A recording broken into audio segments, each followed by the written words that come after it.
This patch is called Trampoline Bounce. It uses the negative output of the function 1 to change the pitch of the note. Even though it's not really a note, it's changing the pitch of the carrier wave. So it sounds like this.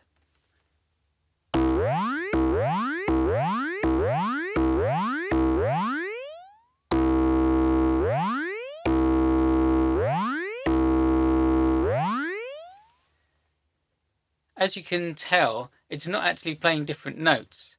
Wherever I play on the keyboard, you get the same sound, really.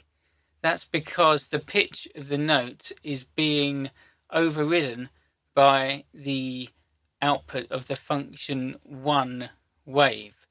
So the function 1 wave normally creates the volume slope of a note. So the attack, decay, sustain and release, or just the attack and the hold and the release, as it is on the Volca Modular. But by connecting the inverted output, by connecting that to the pitch, we can use that to control the pitch of the carrier wave. So the carrier wave pitch is not controlled by the notes that are played on the keyboard, it's controlled by this slope, and we've connected it to the inverse output, the inverted output. So instead of the pitch going up and then down as a note is held, the pitch goes down and up as a note is held.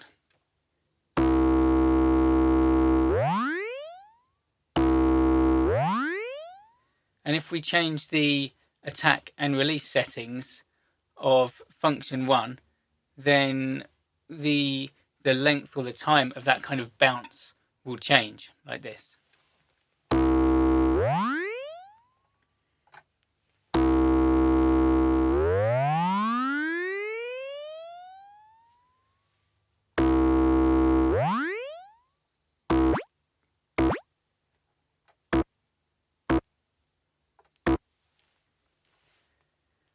It's a fun sound, and it's a good demonstration of how you can use the pitch input in the source module to get an idea of what different waveforms are being generated by other modules. So you can patch this to all sorts of different modules, and you'll hear the effect translated into pitch, which can be an interesting way to find out what different modules are doing. This patch is called Manual Pitch Control.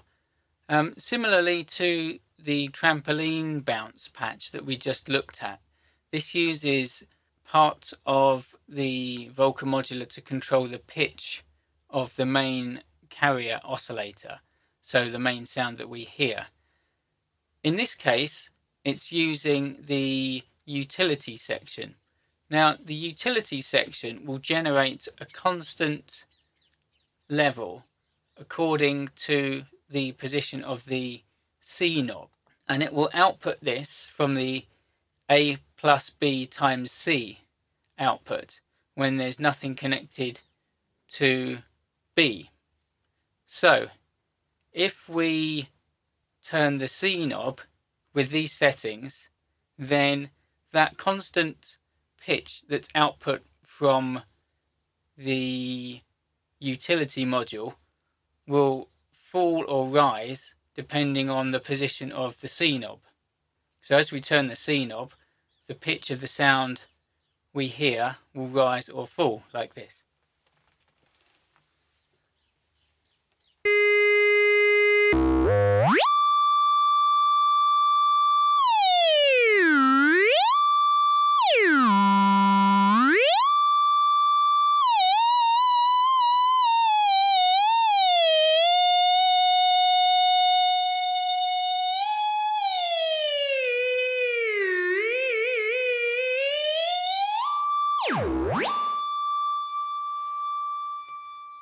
So once again, perhaps not the most useful patch on its own, but it's a very good demonstration of how that utility module works, and also how the pitch input to the source module works. So once you understand those, you can use those in lots of different ways with lots of different things.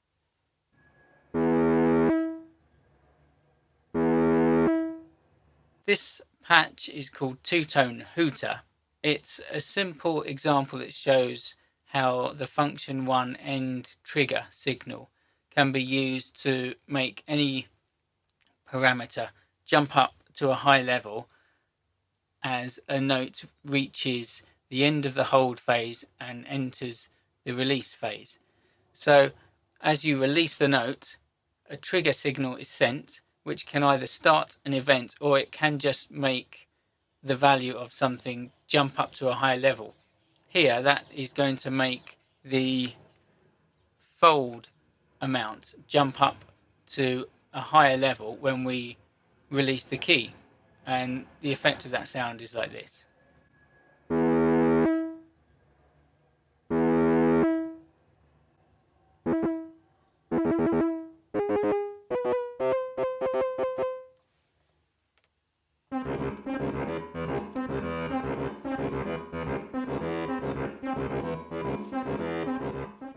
This is a simple patch called Rhythmic Ratio.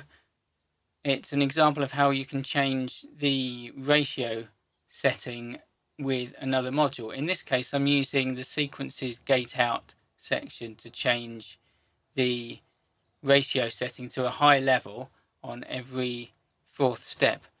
That's because a gate signal is a high level signal, so it will have the effect of turning up the ratio setting on every fourth step. When that gate signal finishes and comes back down, the ratio setting will resume to the setting that has been made with the ratio knob. And if we connect it to the 2 or the 3 step output of the sequences module, then we'll get a different kind of rhythm as it plays like this.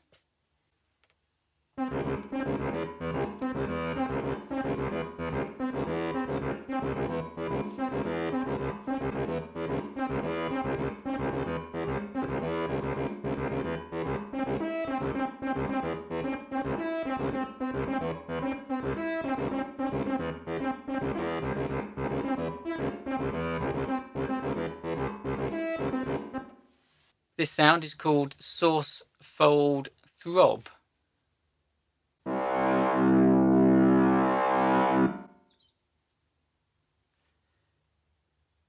It works by using function 2 to create an endless looping signal, like an LFO really, which we then connect to the source fold input. So as function 2 creates a wave which rises and falls, the fold amount rises and falls. So it's like an automated way of turning the fold knob up and down and up and down. So as we hold a note, we get that effect in the sound.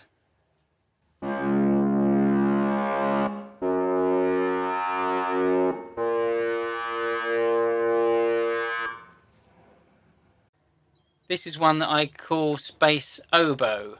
Maybe this is what an oboe would sound like if you played it in space, if space wasn't a vacuum. It uses the function 1 inverted output to increase the amount of frequency modulation in the release phase of the note. So as you release a note, you get more frequency modulation in the sound. So it sounds like this.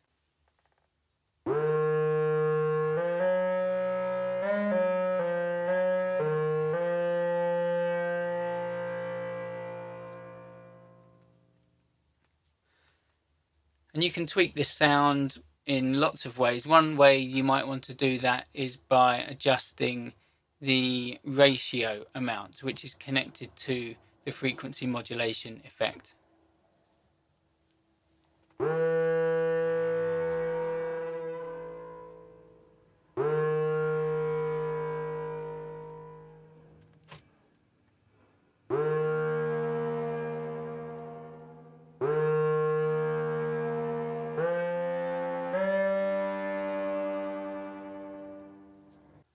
This is a simple drone sound which demonstrates how you can use the source mod input to change the texture of a sound over time.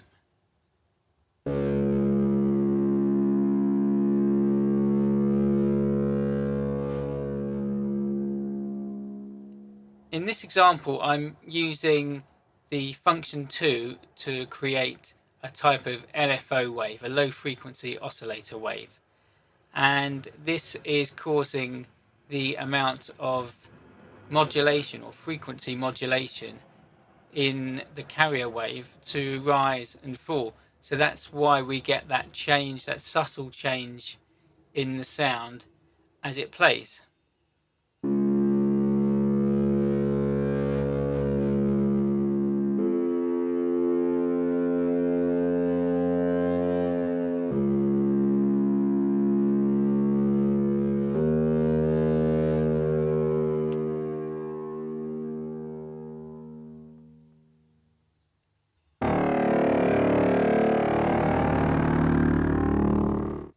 I call this patch Fold and Mod Drone.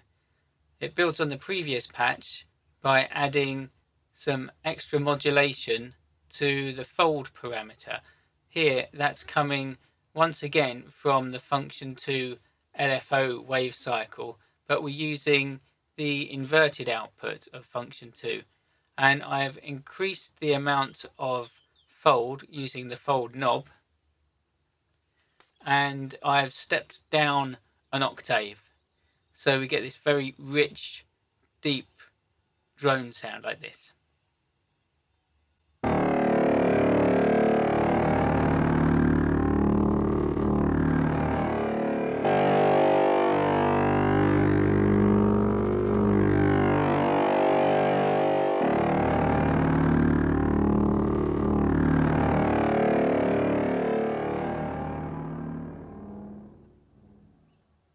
This one isn't exactly a patch, but it's an example of how you can get the modulator wave into the audio signal path. So usually the modulator wave is used as part of the frequency modulation process to add extra harmonics to the carrier wave, which is the wave that we generally hear. But we can connect the modulator wave into the signal path in a very easy way by connecting it from the source modulator wave output into the LPG1 signal input. So then instead of hearing the carrier wave, we actually hear the modulator wave. And when we turn up the ratio control, we will hear what's actually happening. And what is happening when we turn up the ratio control is the pitch of the modulator wave will rise, and when we turn it back down, the pitch of the modulator wave will fall. So let's just hear that.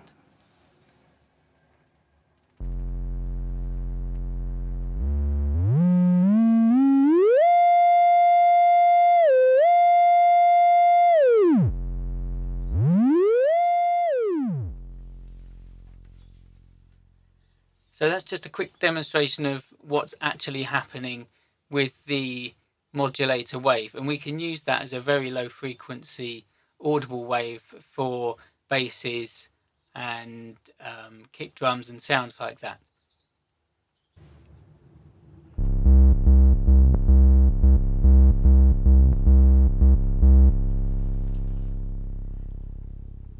This is a sub bass, and it's an example of how you can use the source modulator wave output in a practical musical scenario.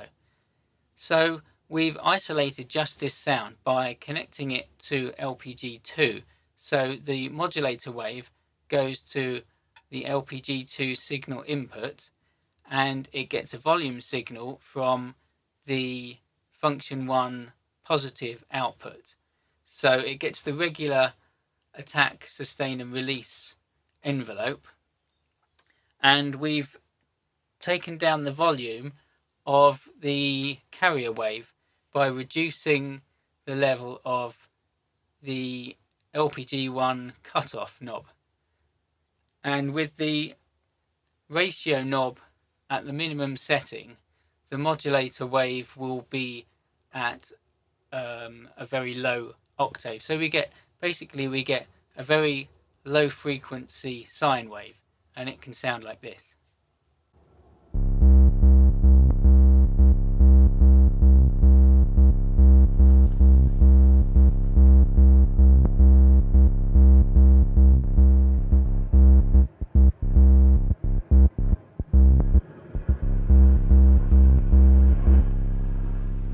Now, we could have actually just patched the modulator wave straight into the LPG1 signal input here. But I've deliberately put it into the LPG2 because we can develop this sound using LPG1, which we will do next.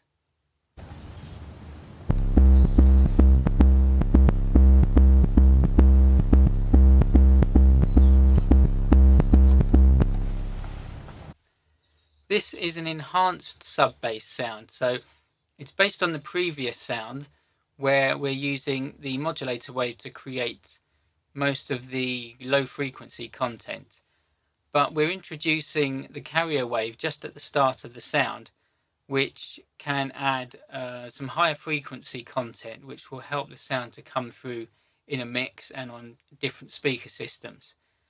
However, we only want the carrier wave to come through very briefly. So I've set up a different volume envelope for the carrier wave using function 2. So every time a note is triggered, function 2 creates a very brief up and down volume slope for the carrier wave.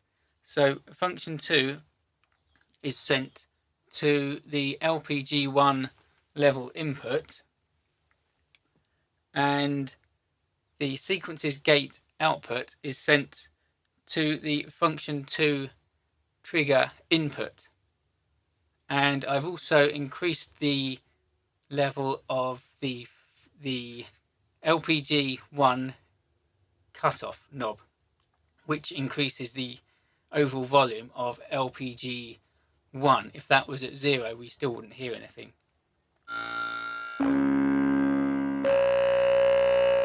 This one is called throat singing. Each note will have a different texture with this sound because the modulator wave is being used to change the rate of function 2, which is modulating the fold amount.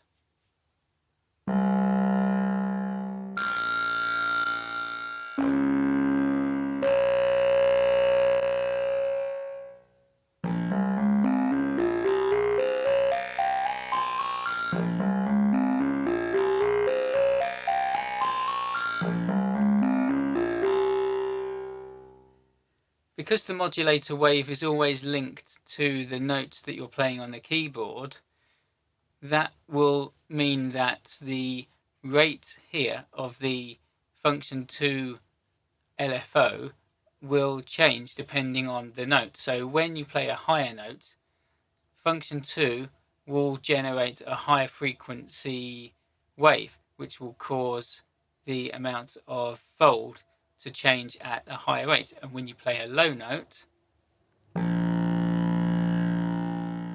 the amount of fold will change at a lower rate.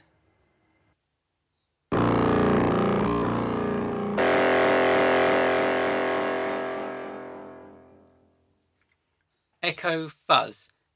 This is a development of the previous patch. So now the modulator wave is not only controlling the time of function 2, it's also controlling the shape of the function 2 wave. So as notes are played up and down the keyboard, the amount of fold will change at a different rate and in a different shape. So the way the fold rises and falls will be different according to the notes that are played. At low notes, this gives a kind of echo effect, and at higher notes we get a very harsh kind of Dalek kind of sound. So this is how it sounds.